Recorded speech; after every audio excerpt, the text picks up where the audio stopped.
नमस्कार, DD news देख रहे हैं आप और आपके साथ मैं हूं शहला निगार। बुलेटिन की शुरुआत में सबसे पहले एक नजर डालते हैं सुर्खियों पर। उपराष्ट्रपति चुनाव से पहले आज से संसद परिसर में भाजपा सांसदों की कार्यशाला। 4 सत्रों में सांसदों की कार्यकुशलता बढ़ाने पर चर्चा।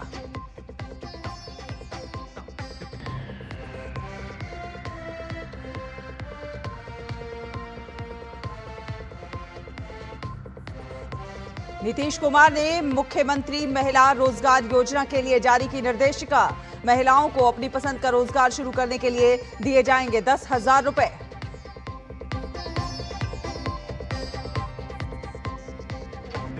साल का आखिरी पूर्ण चंद्र ग्रहण आज। भारत समेत दुनिया की 85% आबादी देखेगी ब्लड मून का नजारा।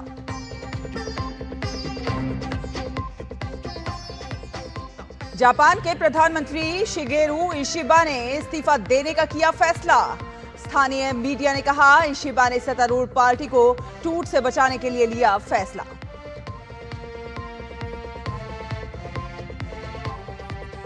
और राजगीर में चल रहे एशिया कप हॉकी का फाइनल आज। भारत और दक्षिण कोरिया के बीच होगी खिताबी भिड़ंत।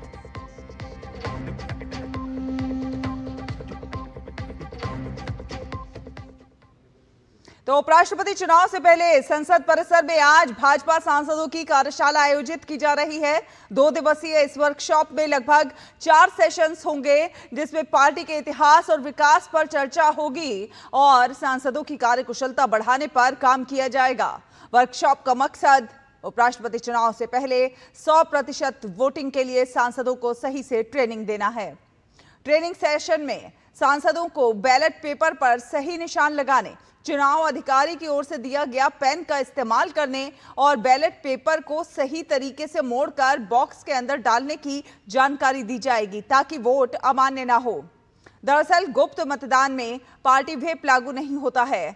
ऐसे में एनडीए का फोकस क्रॉस वोटिंग रोकने और अवैध वोटों को कम करने पर है। उपराष्ट्रपति चुनाव के लिए 9 सितंबर को वोटिंग होगी और काउंटिंग भी 9 सितंबर को ही होगी।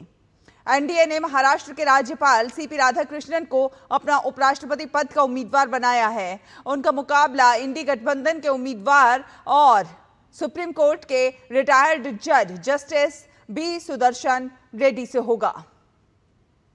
आगे बढ़ेंगे, अगली खबर का रुख करते हैं। बिहार के मुख्यमंत्री नीतीश कुमार ने आज मुख्यमंत्री महिला रोजगार योजना के तहत निर्देशिका जारी की है और ये योजना महिलाओं के सशक्तिकरण और बिहार की ग्रामीण अर्थव्यवस्था को नई दिशा देने वाली है। दरअसल सरकार महिलाओं को अपनी पसंद का रोजगार शुरू करने के लिए 10,000 रुपए देने जा रही है। इसके लिए आज ऑनलाइन पोर्टल और 250 प्रचार गाड़ी को रवाना किया गया है। ग्रामीण विकास विभाग मंत्री श्रवण कुमार ने बताया कि महिलाओं को आर्थिक सहायता के लिए मुख्यमंत्री महिला रोजगार योजना के तहत आज आवेदन लेने के लिए पोर्टल का लोकार्पण किया गया। साथ ही साथ 250 प्रचार वाहन को रवाना किया गया। इस योजना का लाभ लेने के लिए विभिन्न जिलों में जाकर महिलाओं को जागरूक भी किया जाएगा। राज्य के उन महिलाओं को रोजगार से जोड़ा जा रहा है जिनके पास अभी तक रोजगार नहीं है।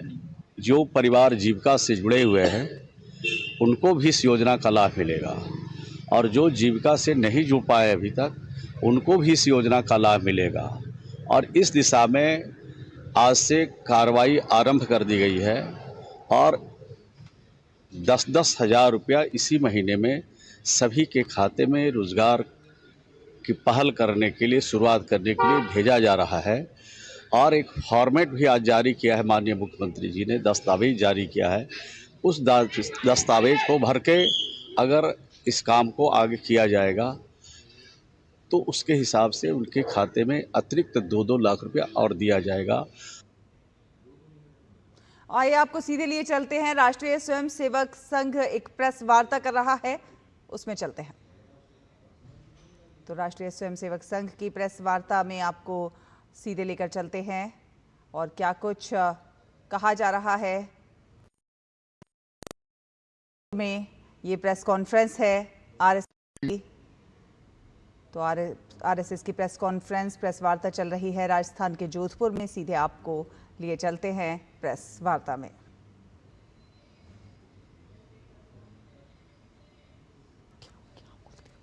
लोगों ने अपने अपने प्रचार माध्यमों के द्वारा बैठक चल रही है, उसके कामकाज को आप लोगों ने अपने अपने प्रचार माध्यमों के द्वारा समाज के सभी लोगों तक पहुंचाने का अच्छा कार्य किया है और आपका ये सहयोग जो संघ को प्राप्त हुआ है उसके लिए मैं आप सभी को धन्यवाद देता हूं। 3 दिन पूर्व ये बैठक जब प्रारंभ हुई तब से लेकर 3 दिनों तक लगातार विविध संगठन के जो कार्यकर्ता यहाँ पर आए हैं, उनके राष्ट्रीय अध्यक्ष, संगठन मंत्री, सभी प्रमुख लोग आए हैं। उन्होंने विभिन्न विषयों पर यहाँ पर चर्चा की और आज परम पूजनीय सरसंघ चालक जी के समारोपीय उद्बोधन से ये बैठक आज शाम को समाप्त होगी।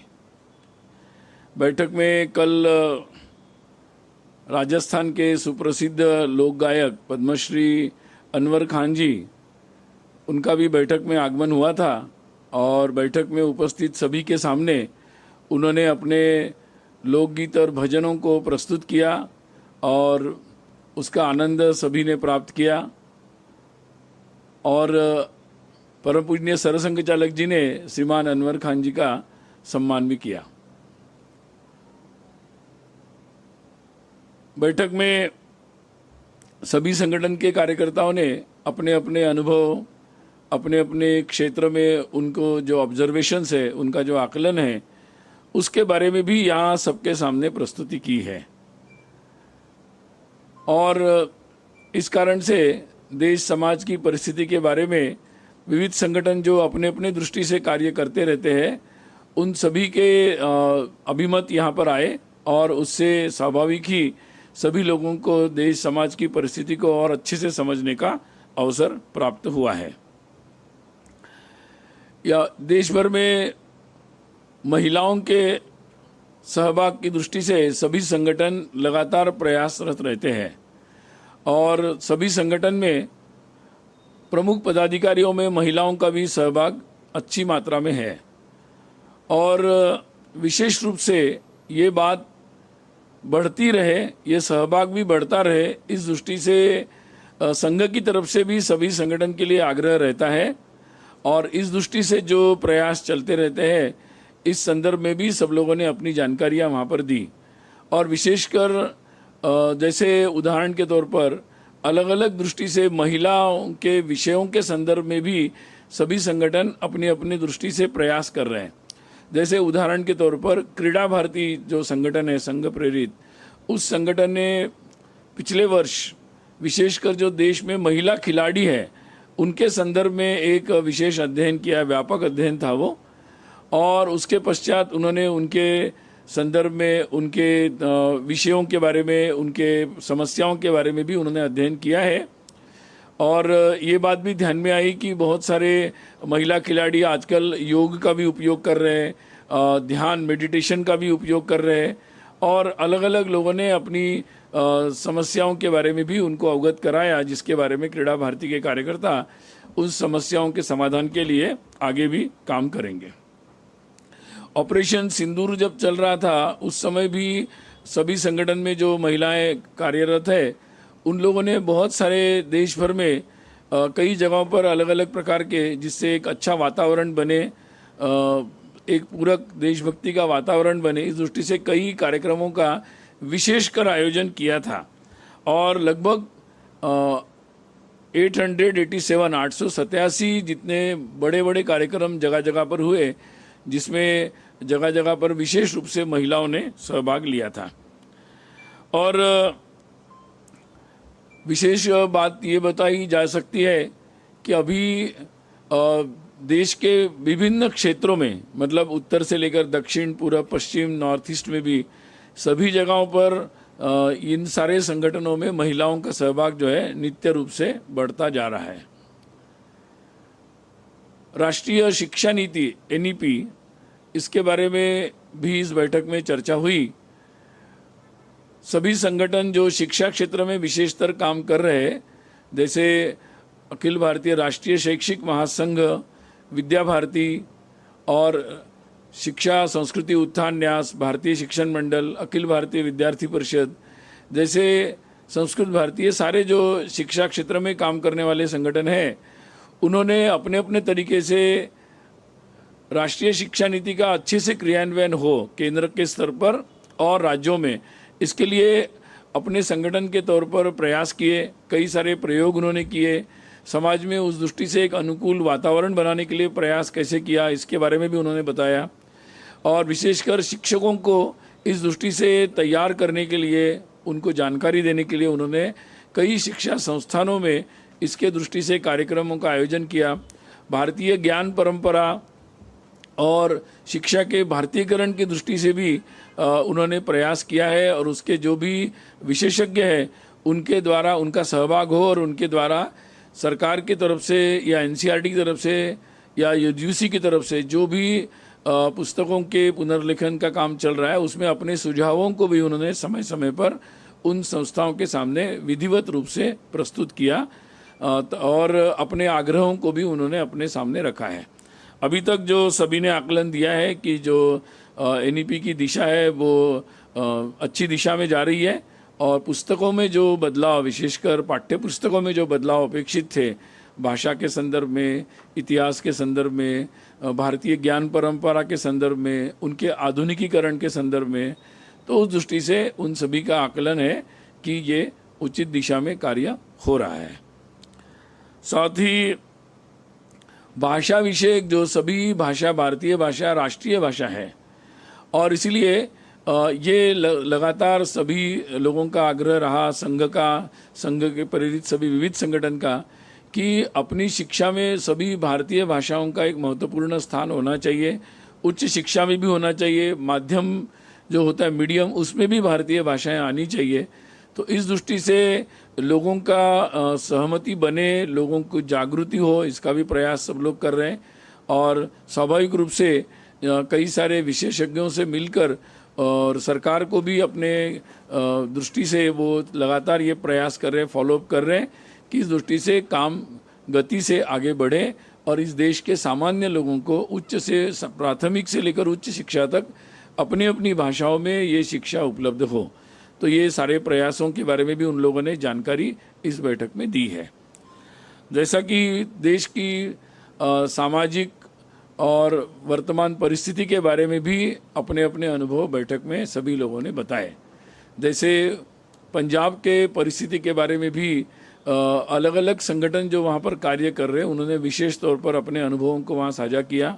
सभी ने वहाँ चल रहे लगातार हो रहे मतांतरण के बारे में चिंता व्यक्त की है और जिसके कारण वहाँ सामाजिक जो उपद्रव बन रहा है उसके बारे में भी उन्होंने चिंता की और साथ ही समाज के जो उपेक्षित वर्ग है या आर्थिक दृष्टि से पिछड़ा वर्ग है उसके सहायता के लिए या उनके लिए जो कार्यक्रम अलग अलग संगठन चला रहे, जैसे सेवा भारती सेवा प्रकल्प चला रहे, विद्यार्थियों में विद्यार्थी परिषद कार्य कर रहा है, जागृति के काम कई सारे संगठन कर रहे हैं।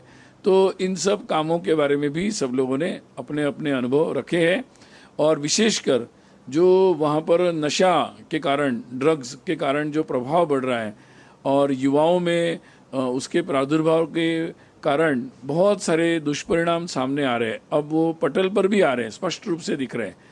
तो उस पर बहुत गंभीर चिंता व्यक्त की है और सब लोगों ने अपने इन प्रयासों के बारे में भी बताया कैसे वो युवाओं को इसके बारे में समझाने के लगातार अभियान ले रहे हैं, कैसे जो लोग इससे ग्रस्त हैं उनके लिए किस तरीके से काउंसलिंग किया जाए, रिहेबिलिटेशन के लिए क्या मदद की जाए, इसके लिए भी प्रयास कर रहे हैं। और सरकार और विशेषकर पुलिस प्रशासन के साथ लगातार वो ये आग्रह बना रहे हैं, उसके लिए लगातार उनके साथ ये लगे हुए हैं कि कैसे ऐसे जो लोग हैं जो ड्रग के को प्रादुर्भाव को बढ़ा रहे उन पर उचित कार्रवाई हो और इन बातों को रोका जाए। साथ ही बंगाल के बारे में भी विशेषकर लोगों ने चिंता व्यक्त की है और वहाँ कर विशेषकर घुसपैठी जो प्रादुर्भाव वहाँ पर हो रहा है, लगातार बांग्लादेश की परिस्थिति जब से बदल गई है वर्तमान की घटनाओं के बाद और उसके बाद उसका एक प्रभाव वहाँ पर भी आया है। वहाँ बड़ी संख्या में जो अवैध तरीके से घुसपैठी नागरिक वहाँ रहते हैं बंगाल में और उनके द्वारा भी जो उपद्रव किए जा रहे हैं और उनके तुरंत उसको रोकना अत्यंत आवश्यक है। हिंदुओं की सुरक्षा में बहुत सारी समस्याएं वहाँ पर आ रही है, लॉ एंड ऑर्डर के भी बहुत सारे प्रश्न वहाँ पर आ रहे हैं। तो इसके बारे में भी सबने चिंता व्यक्त की। समाज के ऐसे सभी लोगों के बीच में जाकर काम कर रहे हैं, वनवासी कल्याण आश्रम काम कर रहा है, अलग अलग जितने भी संगठन है वो भी काम कर रहे हैं। और सब लोगों ने ये बात के लिए विचार भी किया है कि लीगल तरीके से कई सारे कंप्लेंट्स भी फाइल की गई है। तो इन सब बातों पर लोगों ने अपने अपने अनुभव और विचार चिंताएं बताई है और उनके प्रयास जो चल रहे हैं उसके बारे में अपने आग्रह भी उन्होंने रखे हैं। साथ ही नॉर्थ ईस्ट के बारे में भी, पूर्वोत्तर क्षेत्र के बारे में भी अपने अपने विशेष अनुभव सब लोगों ने बताए। सभी संगठन धीरे धीरे पिछले कुछ वर्षों में अब सारे ही संगठन का किसी न किसी स्वरूप में कार्य उन सारे प्रांतों में प्रारंभ हो गया है। और ये भी अच्छी बात है कि वहाँ पर धीरे धीरे जो अलगाव के आंदोलन चलते थे, लगातार हिंसा चलती थी या अलगाववादी तत्व काम करते थे, तो वो सब धीरे धीरे वो सारी बातें शांत हो रही है और काफ़ी सारे क्षेत्र में एक प्रगति का, विकास का माहौल बना हुआ है। लोग भी उस दृष्टि से आगे बढ़ रहे हैं और अलग अलग जाति जनजातियों में और लोगों में एक सौहार्द बना रहे, इस दृष्टि से जो प्रयास कई वर्षों से चल रहे थे उसके भी कई सारे परिणाम दिख रहे हैं। बीच में मणिपुर में एक अचानक ऐसी घटना हुई थी और जिसमें विशेषकर मैतेई समुदाय और कुकी समुदाय में जो एक विवाद उत्पन्न हो गया था और काफ़ी हिंसा का स्वरूप बना था। संघ लगातार उसके लिए चिंता कर रहा था और उस दृष्टि से लोगों के साथ लोगों की मदद करना दोनों तरफ और दोनों की आपस में बातचीत होकर सौहार्द बने, इसके भी लगातार प्रयास संघ के द्वारा, विविध संगठनों के द्वारा लगातार चल रहे थे। ये बहुत अच्छी बात है कि अभी गृह मंत्रालय भारत सरकार के द्वारा जो एक विशेष समझौता वहाँ के लोगों के साथ हुआ है, क्योंकि संघ संस्थाओं के साथ, और उसके बाद अब जो विशेषकर जो नेशनल हाईवे है वो मैतेई लोगों के लिए भी आने जाने के लिए खुल गया है, तो शांति की दृष्टि से एक अच्छा संकेत है, स्वागत योग्य है। और हम आशा कर रहे हैं सब लोग मिलके कि जल्द ही, शीघ्र ही वहाँ पर एक पूरी तरह शांति और सौहार्द आए। ये एक लंबा रास्ता है, परंतु निश्चित रूप से ये आशा और विश्वास है कि शीघ्र ही वैसी अनुकूल परिस्थिति वहाँ पर बनेगी। अभी पिछले दिनों बहुत जगहों पर बाढ़ आई है, तो जैसे जम्मू कश्मीर, हिमाचल और पंजाब और फिर हरियाणा में भी उसका प्रभाव दिखने को मिला, उत्तराखंड, राजस्थान में भी। तो ऐसे सभी जगहों पर, देश में और भी जगहों पर कम ज़्यादा मात्रा में ऐसी परिस्थिति बनी है। तो उन सभी जगहों पर अपने विविध संगठन के सभी कार्यकर्ता, सेवा भारती, सभी लोग अपने अपने तौर पर जो सहायता कर सकते हैं लोगों को बचाने की दृष्टि से, लोगों को तुरंत उनको जो आवश्यकता है सामग्री की उसकी पूर्ति के लिए और फिर भविष्य में उनके व्यवस्थापन के लिए उनको सहायता करने का लगातार प्रयास कर रहे हैं। और उसमें स्वयंसेवक और संघ के स्वयंसेवक और विविध संगठन के कार्यकर्ता भी जुटे हुए हैं। जैसे मैंने और एक बात आपके सामने रखी थी कि विशेषकर जनजाति क्षेत्र में के बारे में भी यहाँ पर अपने अपने अनुभव सब लोगों ने बताए। हम सभी जानते हैं कि जनजाति क्षेत्र में बहुत वर्षों तक कई सारा जो क्षेत्र है उसमें नक्सली आंदोलन, माओवादी आंदोलन के कारण एक बहुत हिंसा का वातावरण देश के बहुत सारे हिस्सों में रहा और लगातार वहाँ के सबसे उसके बड़े पीड़ित वहाँ के जनजाति लोग थे कि जिनको आगे बढ़ने का जो अवसर प्राप्त होना चाहिए था उसमें लगातार बाधा आ रही थी। परंतु उन लोगों के आग्रह, उनके आंदोलनों और सरकार के सामने जो उन्हें आग्रह रखा और एक पहल की है, उसके कारण सरकार ने भी जो कार्रवाई वहाँ पर की है, लगातार चल रही है, उसके कारण धीरे धीरे वो हिंसा का प्रभाव कम हो रहा है और कई सारे हिस्सों में सामान्य वातावरण की ओर लोग बढ़ रहे हैं। लेकिन अभी भी बहुत सारी समस्याएं हैं और इतने लंबे समय तक ये समस्या रहने के कारण जो लोगों के जीवन में एक गैप, एक अंतर आया है, उसको पाटने में भी काफ़ी सारा समय लगेगा। और सभी विविध संगठन ने अपनी बात रखी कि वो किस तरीके से इस परिस्थिति को संभालने में और आगे प्रगति की ओर जाने में कार्य कर रहे हैं। विशेषकर वनवासी कल्याण आश्रम जो संगठन है, उन्होंने जनजाति क्षेत्र में छात्रावास, विशेषकर वनवासियों के जो जनजाति लोगों के जो अधिकार है उसके संदर्भ में भी उन्होंने लगातार पहल की है और उसके परिणाम स्वरूप बहुत सारे समस्याओं के समाधान की दिशा में भी लोग जा रहे हैं। फिर भी ऐसे जनजाति क्षेत्र में अब जहाँ पर हिंसक नक्सलवाद कम हो रहा है, वहीं नए नए पैतरे का उपयोग करते हुए अभी भी लोगों को अलग अलग नाम पर भ्रमित करने का, तोड़ने के और भी प्रयास चल रहे हैं। तो उस किसी भी परिस्थिति में एक साफ साफ बात, सही बात, जो लोकहित की बात है, देश हित की बात है, जनजातियों की हित की बात है, वो वहाँ तक स्पष्ट रूप से पहुँचे और इसके लिए जो भी कार्य करना है, संपर्क करना है, वो करने का सभी विविध संगठन प्रयास कर रहे हैं। आप सभी जानते ही हैं कि संघ का शताब्दी वर्ष मतलब प्रारंभ हो रहा है और उस दृष्टि से भी यहाँ बैठक में चर्चा हुई।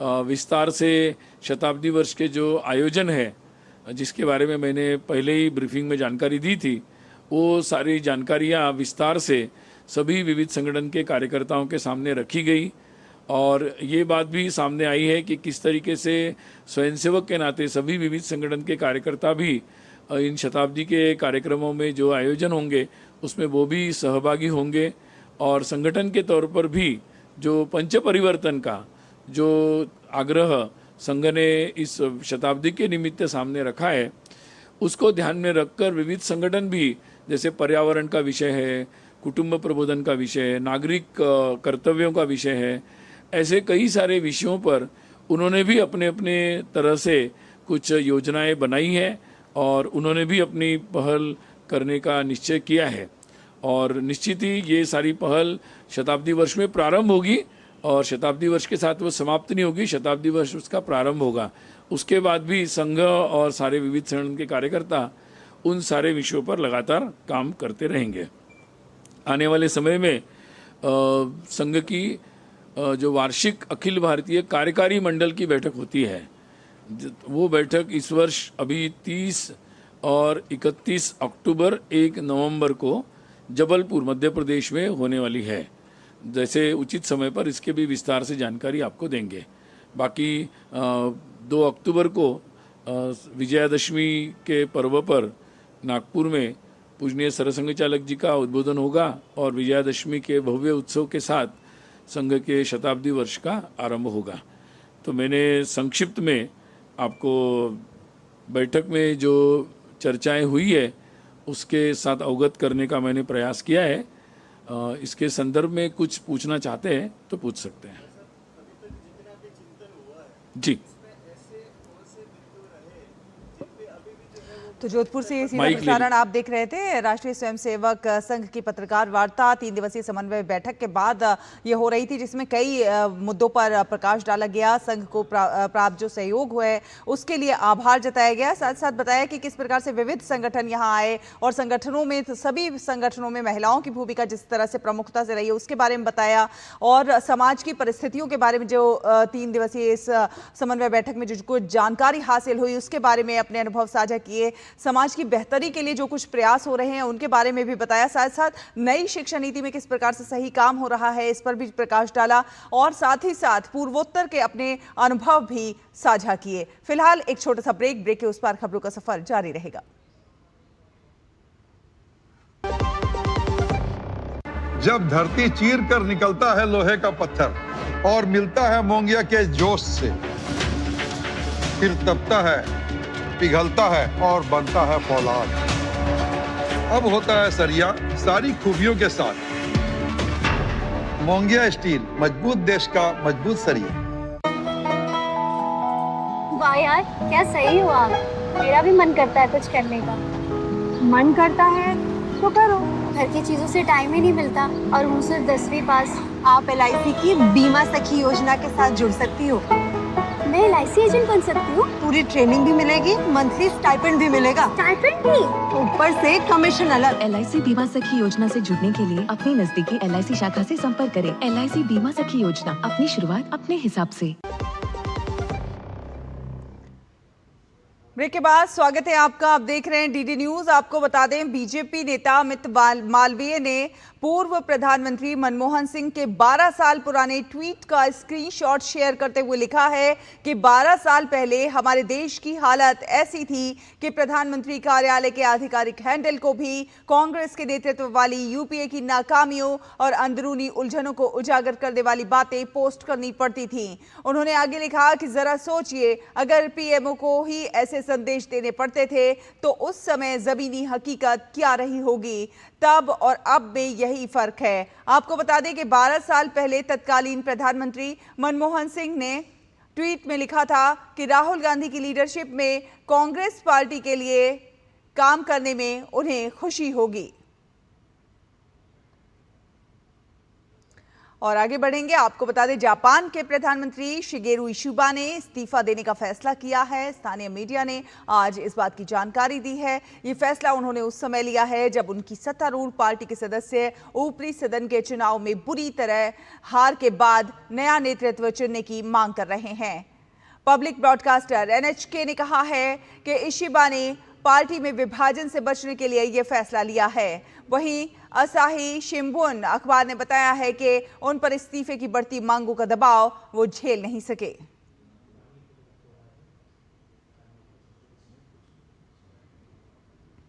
और अब खबर है खेल की। भारतीय पुरुष हॉकी टीम आज एशिया कप का फाइनल मुकाबला खेलेगी। फाइनल में भारत के सामने 5 बार की चैंपियन कोरिया की टीम होगी और ऐसे में टीम फाइनल के लिए किन बातों का सबसे ज्यादा ध्यान रखेगी, इस पर भारतीय टीम के स्ट्राइकर शिलानंद लाकड़ा से खास बात की है डीडी न्यूज संवाददाता गौरव कुमार ने। आप देखिए ये रिपोर्ट और हमें और हमारी पूरी टीम को दीजिए अनुमति। नमस्कार।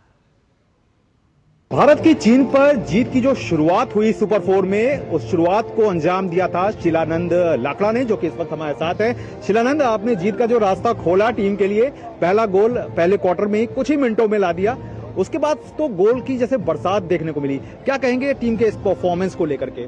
आज का अच्छा था, स्टार्टिंग अच्छा किए, फिनिश भी अच्छा किए, तो सभी का एफर्ट जो था वो मतलब था टॉप लेवल का था, जो कि मतलब हर एक प्लेयर चाहता है कि मैं आज अच्छा करूं, तो सभी ने आज अच्छा करने के लिए कोशिश की और आज हुआ भी, तो उसमें हम सक्सेस लेकर आए सर। आज हमने देखा कि फील्ड गोल हो, चाहे पासेस हो, चाहे ड्रिबलिंग हो, सब पे बहुत ज्यादा कंट्रोल दिखा। एक तरह से कहना चाहिए कि चीन जो था वो कहीं ना कहीं अपने पास बॉल का कंट्रोल रख पाने में भी पूरी तरह से फेल रहा। सर जैसे विदाउट बॉल हम जितना फोकस रहते हैं, विद बॉल उससे ज्यादा फोकस रहना पड़ता है, तो हम अगर उनको बॉल देंगे तो हमको चेज करना पड़ेगा, तो वो चीज़ हम लोग के पास अगर बॉल रहेगा तो वो चीज़ अच्छा रहेगा करके सभी ने प्लान किए थे, तो वो चीज़ सक्सेस हुआ और आज रिजल्ट हम लोग का फेवर में आया सर। फाइनल में कोरिया है, इसके लिए आप कैसे देखते हैं कि कोरिया की जो कहना चाहिए जो दीवार है उसको लांघने के लिए या उसको तोड़ने के लिए किस तरह के एक प्रयास की जरूरत होगी? जी सर, हम कोशिश करेंगे, जितना भी हमको स्ट्राइकर लेना है, मिडफील्डर लेना है, बैठेंगे एक साथ, वीडियो एनालाइज करेंगे कि कहाँ पे क्या हुआ, कहाँ पे क्या अच्छा कर सकते हैं, वो चीज़ डिस्कस करेंगे फिर और कल के मैच के लिए तैयार करेंगे सर। अच्छा, अब ओवरऑल परफॉर्मेंस को अगर आप देखें भारतीय टीम की इस एशिया कप में, तो किस तरह का एक परफॉर्मेंस आप खुद एक फील कर रहे हैं टीम का? सर ये अच्छा है कि यहाँ पे आए हैं, बहुत हॉकी का माहौल जो राजगीर में है यहाँ पे बहुत बढ़िया है सर, हॉकी का जो लाभ है, सपोर्ट है, बहुत बढ़िया है सर। मैं थैंक यू कहना चाहूँगा यहाँ का जो हॉकी लवर्स को, हॉकी ऑर्गेनाइजर को, थैंक यू सर। टीम के परफॉर्मेंस को लेकर क्या कुछ कहना चाहिए? टीम के performance sir day by day हम लोग इम्प्रूव करते जा रहे हैं, तो वो चीज़ बढ़िया है सर कि जितना क्विक हम मतलब इम्प्रूव करेंगे उतना हम लोग के लिए बेहतर होगा और डिफेंस लाइन में भी उतना बेहतर होगा सर। Thank you. आपकी बात की बहुत बहुत शुक्रिया। तो ये है शिलानंद लाकड़ा, जिनका साफ तौर पर कहना है कि ये टीम जो है वो अपने कॉन्फिडेंस के नोट पर बहुत ज्यादा हाई है और कमियों पर टीम ने काफी हद तक वर्कआउट किया है और इसके साथ ही वो इस बात को बताना नहीं भूलते कि बिहार का राजगीर जो है वो कहीं ना कहीं एक नई ऊर्जा जो है वो टीम के अंदर भरता है और उसी का नतीजा है कि टीम फाइनल में सामने है। कैमरामैन सौरभ बख्शी के साथ मैं गौरव कुमार, डीडी न्यूज, राजगीर, बिहार।